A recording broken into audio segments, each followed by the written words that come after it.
reminding the government of India and the people in this country that simply by saying that the peace and normalcy is gradually returning to the state is a lie, and I have said many times before, because this is an act of insincerity and or an inability to understand the nature of the crisis that Manipur has been going through for the last 1.5 years. So you keep on saying that normalcy has returned or is gradually returning. It's not. It's a huge violence. Many lives have been lost. Houses being burned down, and women and children became victims. And the worst thing is the degree of escalation is that terrorist-like activities of keeping people hostage, including a young child, 2.5 years old or 8 months old baby, and women and children been taken hostage reportedly by the Kuki armed militants.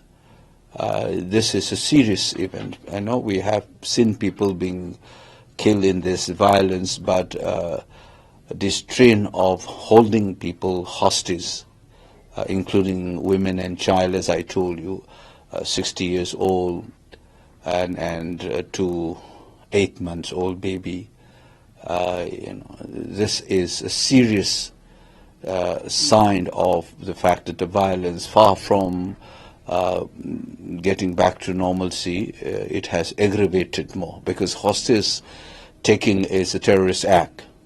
And this has happened now. This is not the first time, though. Earlier, there was a hostage-taking situation of two Meiteis who were, luckily and fortunately, they were released.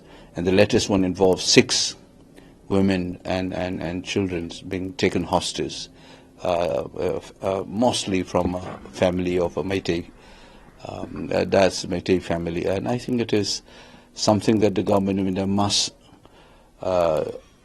do it more sincerely. If anything happens to these victims, these hostages, I think government of India and its puppet regime in Manipur should be held solely responsible for this violence, including those so-called Kukizo MLAs. They have been presiding together as elected members, and the government of India, the government of Manipur, and these MLAs have been presiding over this violence for so long. I think this is something that not only in this country but internationally it must be exposed now. Are you going to raise this issue in your... I'll explore all possible spaces available in Parliament. I am sure that there are procedural issues, but otherwise, if I get a chance, I'm going to flag off this, and I'm still praying that these abducted women and children are returned safe and sound.